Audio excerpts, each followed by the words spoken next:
Olá, amigos, tudo bem com vocês? Estamos na caminhada? Firme e fortes? Que bom, eu fico muito feliz.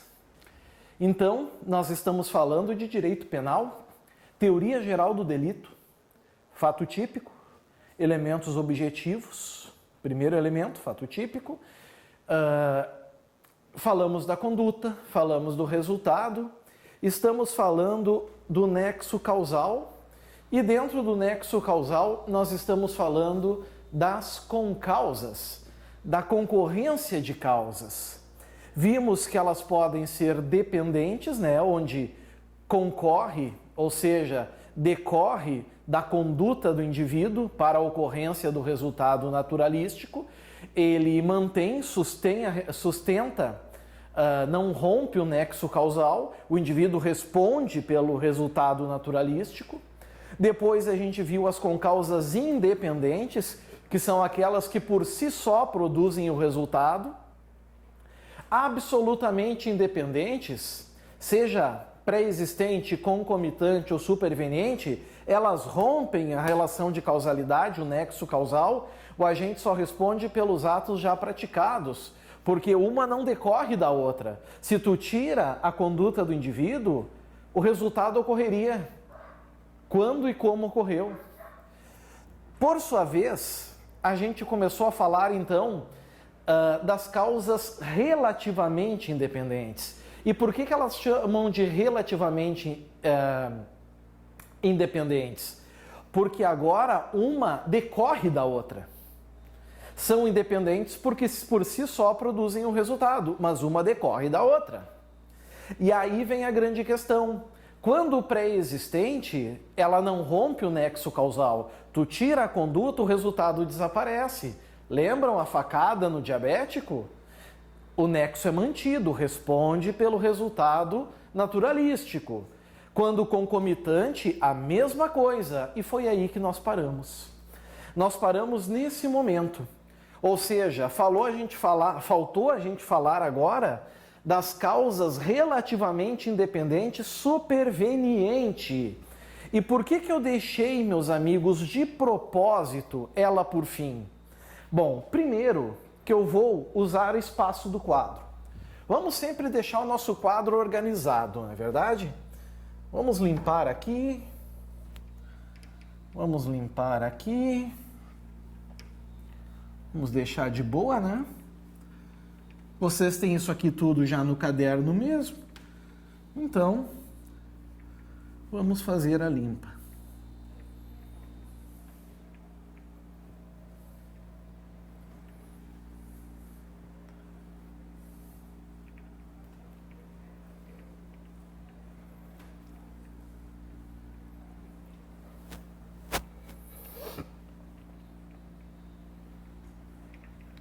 Vamos arrumar aqui.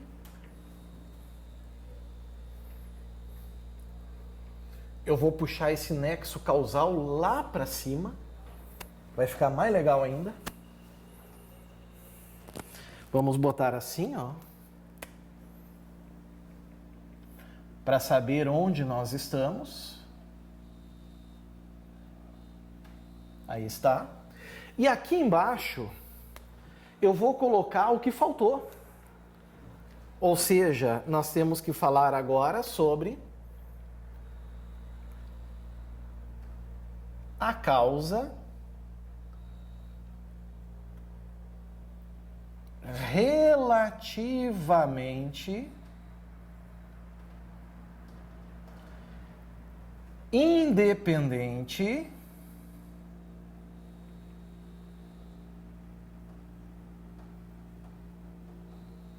superveniente. Porque a pré-existente a gente já viu, a concomitante a gente já viu. Falta essa. Bom, o que vai acontecer nesses casos? Bom, meus amigos, aqui a gente tem que tomar por base um artigo do nosso Código Penal brasileiro, que é o artigo 13, parágrafo 1º do Código Penal. Nós vamos precisar do artigo 13, parágrafo 1º. Por quê? Porque ele vai trazer uma distinção. Ele normativamente traz uma distinção. Vem comigo.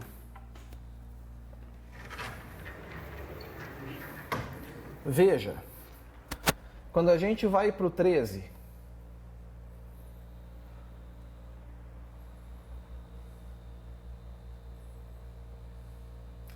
parágrafo 1º, estamos falando disso, não é? Superveniência de causa independente. Superveniente quer dizer que veio quando? Depois da conduta do indivíduo. A diabetes era antes, o atropelamento ao mesmo tempo, agora é algo depois. Causa independente, aqui está, certo? Aí vem aqui, ó, a superveniência de causa relativamente independente. Então, com certeza vai ser algo, meus amigos, que não tem a ver com a absolutamente independente. Tá aqui. Exclui a imputação, ou seja, corta o nexo causal. Nesse caso que está aqui, vai romper o nexo causal. Certo? Vai romper o nexo causal. O indivíduo não vai responder pelo resultado naturalístico, aquele que causa modificação no mundo exterior, que na maioria dos casos, nos nossos exemplos, é o homicídio, né? É a morte. Mas olha quando aqui o parágrafo 1º está trazendo uma condição. Não sei se vocês estão percebendo, mas ele está trazendo uma condição. Quando, por si só, produziu o resultado. Os fatos anteriores, entretanto, imputam-se a quem os praticou. Ora, amigos, qual é o raciocínio que a gente tem que ter, então? Se ali diz, quando por si só produziu o resultado, é porque existem duas situações. Existem duas situações. Existem os casos em que,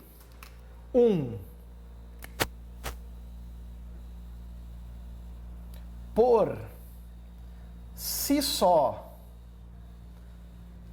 não produz o resultado,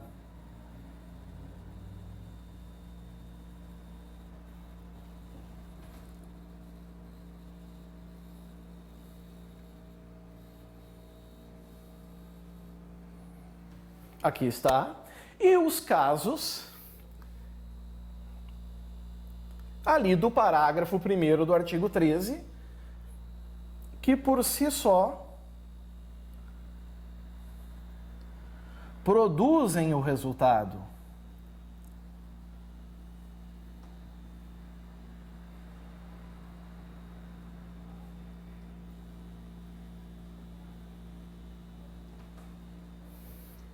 Cada um desses casos vai figurar uma consequência distinta, vai figurar um caso diferente.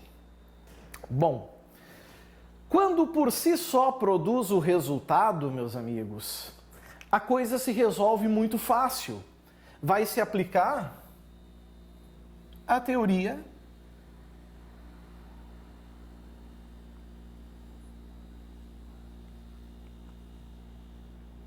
da conditio sine qua non.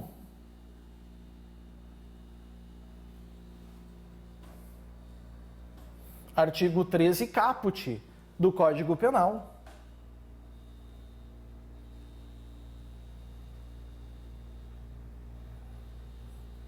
E por consequência,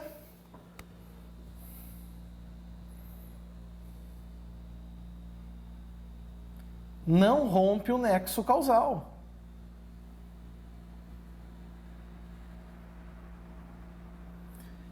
O agente responde pelo resultado naturalístico. Querem ver um exemplo? Exemplo tradicional? Olha só. Vou botar em azul. O A pretende matar o B. Efetua um disparo. O disparo atinge o B. Erro de pontaria atinge a perna do B. B é socorrido e levado ao hospital.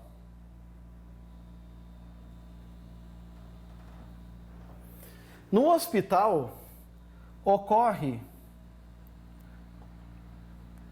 uma imperícia médica e isso resulta na morte, na morte de A.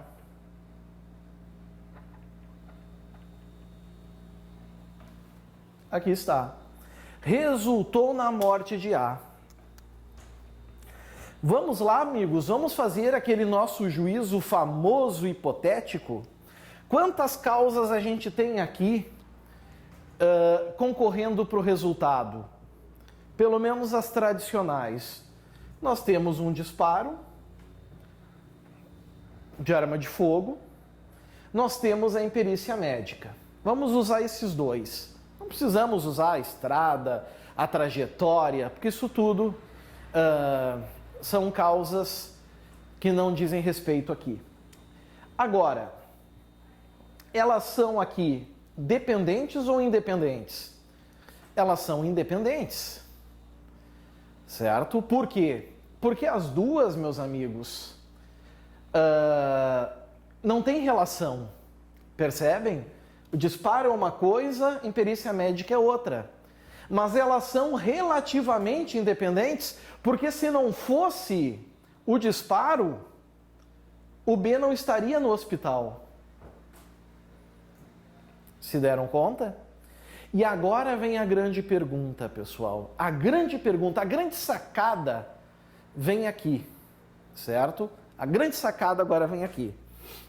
Meus caros, somente quem é vítima de uma imperícia médica é qualquer pessoa?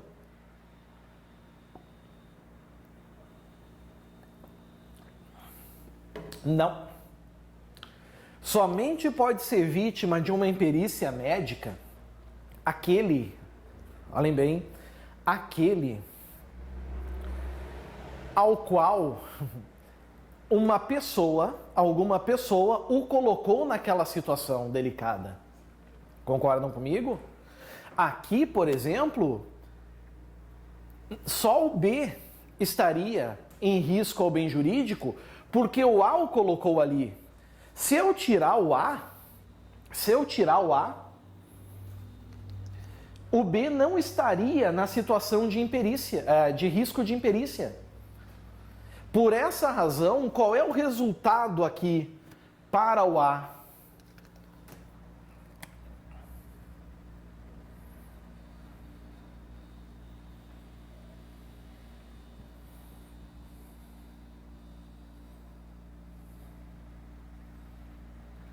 Homicídio consumado. Acabou. É homicídio consumado, fim da linha.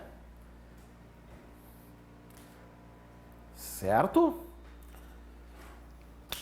Todavia, o 13, parágrafo 1º, ele fala dos casos, das causas relativamente independentes que por si só produzem o resultado. Aqui não é por si só.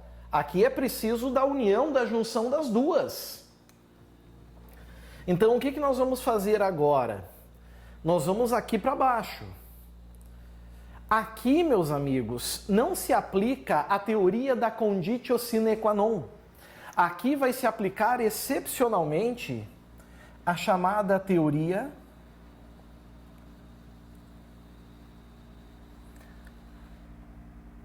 da causalidade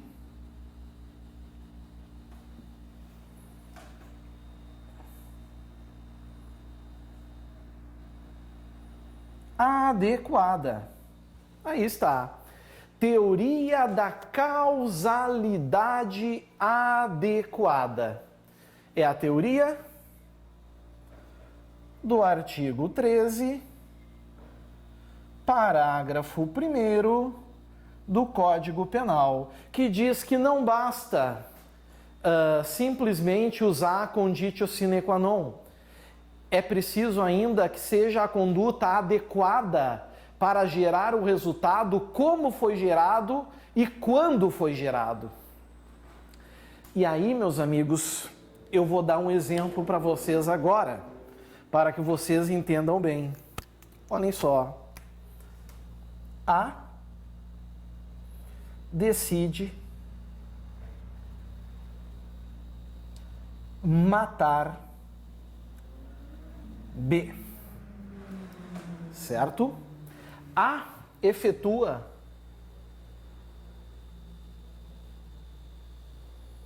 um disparo de arma de fogo em B.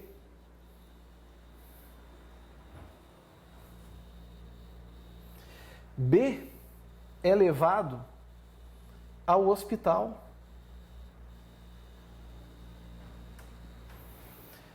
B é levado ao hospital. E adivinha o que aconteceu no hospital? O hospital pegou fogo.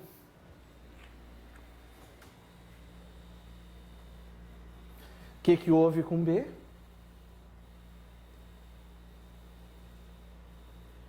A morte.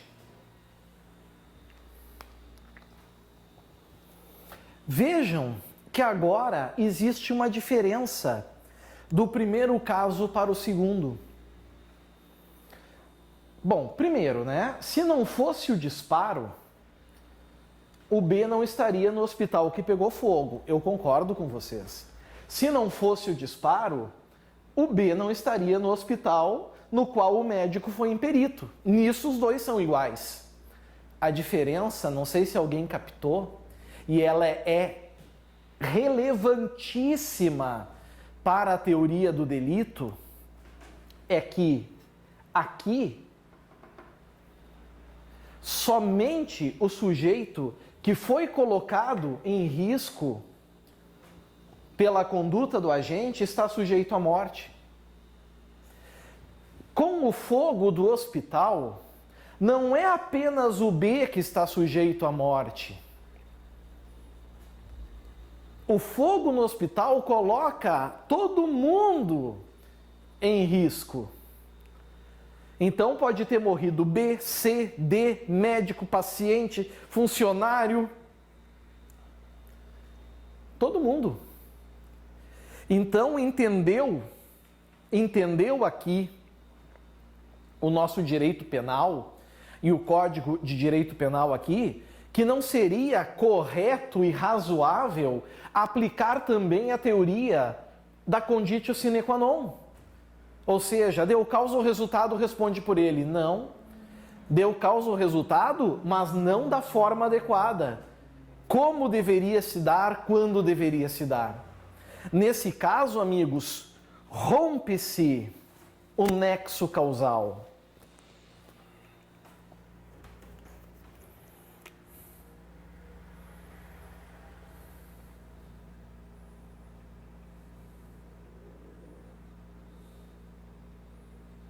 E você sabe melhor do que eu agora. Rompendo-se o nexo causal, rompendo-se o nexo de causalidade, a gente sabe que o agente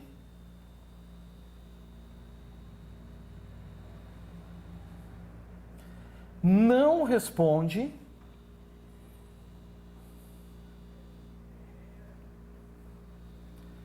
pelo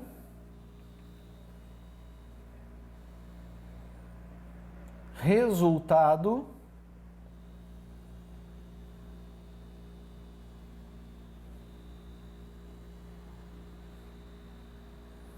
naturalístico. Está aqui. Ele não responde pelo resultado naturalístico. Rompeu o nexo, e quem diz isso não sou eu. É o 13, parágrafo 1º.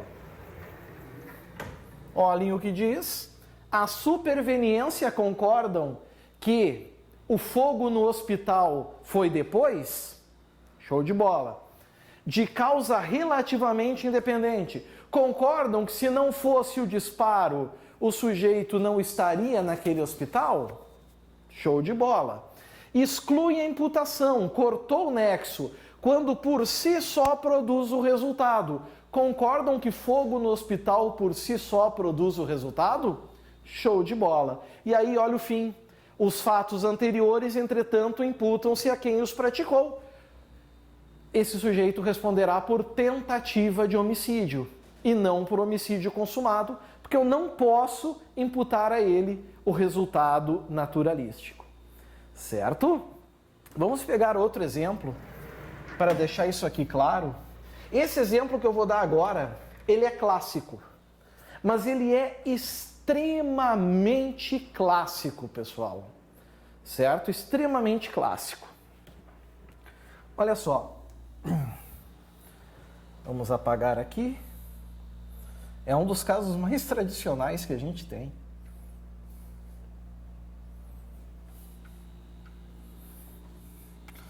Um exemplo clássico damasiano, ou seja, um dos precursores, né, desse ensino de teoria do delito, que é Damásio, evangelista de Jesus, a quem eu sempre rendo homenagem em sala de aula, porque foi um grande doutrinador e um dos maiores estudiosos do direito penal brasileiro.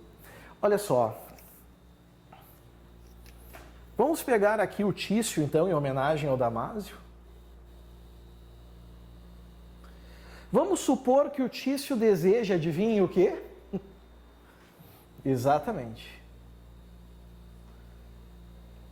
Tício deseja matar o Caio. O Tício dá um disparo no Caio.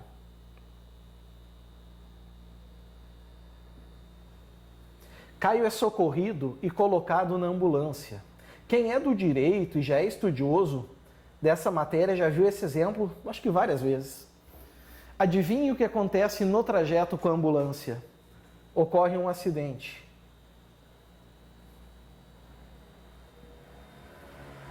E o que houve com o Caio? A morte. A pergunta que se faz aqui, a pergunta importante nesse caso, a pergunta importante nessa situação, o Tício vai responder pelo quê? Por homicídio consumado, ou seja, incidindo o resultado naturalístico, a teoria da conditio sine qua non, da equivalência dos antecedentes, ou incide a teoria da causalidade adequada, tentativa de homicídio só pelos atos já praticados? Vamos ver. Quantas causas a gente tem ali contribuindo para o resultado? Vamos usar as duas tradicionais, então, né? O disparo é uma, o acidente é a segunda. Elas são dependentes ou independentes? Elas são independentes, meus amigos. Por quê? Porque por si só elas produzem o resultado. Um disparo por si só mata alguém, um acidente de ambulância por si só mata alguém. Ok? Elas são absolutamente independentes ou elas são relativamente independentes? Se não fosse o disparo, o Caio estaria na ambulância? Não. Então, amiguinhos, elas são relativamente independentes. E agora? O acidente de ambulância foi antes, durante ou depois do disparo? Se fosse antes, respondia pelo resultado naturalístico. Se fosse ao mesmo tempo, respondia pelo resultado naturalístico. Só que ele foi depois, então ele é superveniente. Então nós temos a superveniência de causa relativamente independente. Vai incidir o 13, parágrafo 1º. Ou seja, o Tício aqui responderá por tentativa de homicídio e não por homicídio consumado. De fato, amigos, acidente de ambulância vai ser exclusividade do Caio à morte? O motorista não pode morrer também? Médicos socorristas não podem morrer também? Uma pessoa atravessando a rua não pode morrer também? Pode. Então rompe o nexo causal. Ocorre o rompimento do nexo. Viram? E vamos agora fechar essas causas relativamente independentes? Essa questão que eu vou dar agora para vocês caiu em prova alguns anos atrás. E muita gente se confundiu, certo? Até porque já é uma matéria um pouquinho cascuda. E quando cai em prova, então, se tu não domina, é um horror. Olhem só. Vamos pegar aqui o A. O A, meus amigos, ele é um transeunte, tá? O que é o transeunte? É aquele indivíduo que está... Não, ele não é um transeunte.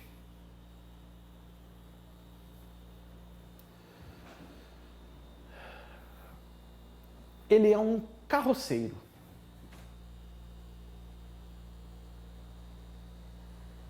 Ele está conduzindo a sua carroça. Ok? Aí, ele vai atravessar uma avenida. E ele não olha para os lados para atravessar essa avenida. Ou seja, ele é negligente. Negue. Ele é negligente. E nessa de não olhar para os lados, ele atropela a B. Esse sim é um transeunte que estava atravessando a avenida. Gerou nesse sujeito lesão corporal.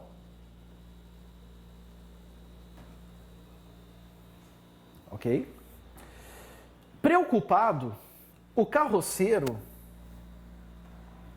levou o transeunte para o hospital.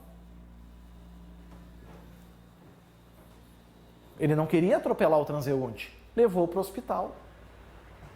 No hospital, chegou-se à conclusão que o transeunte precisava se submeter à transfusão de sangue.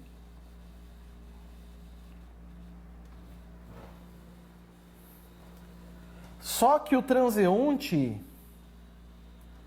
se nega. Ele disse: eu sou um transeunte muito religioso e transfusão de sangue eu não faço de jeito algum. Nesse caso, meus amigos, ele se nega por motivo religioso e ocorre a morte.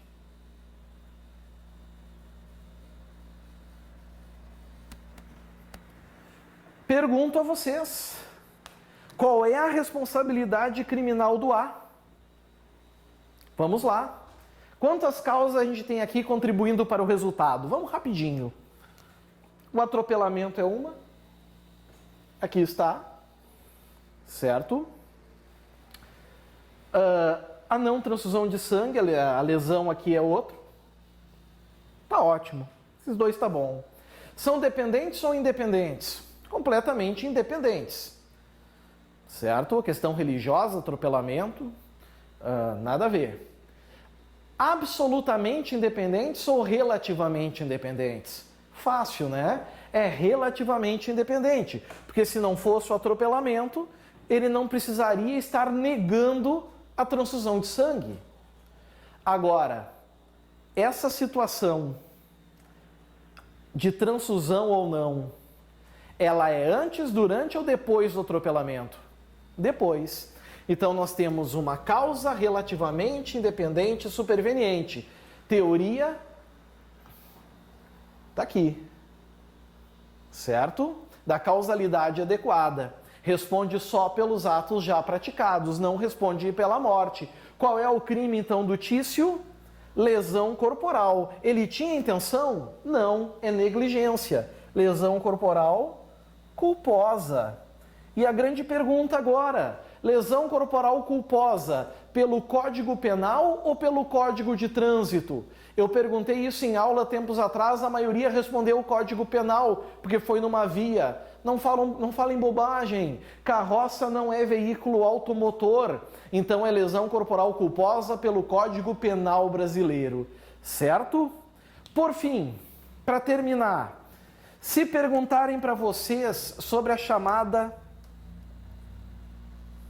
dupla causalidade, isso é possível em prova?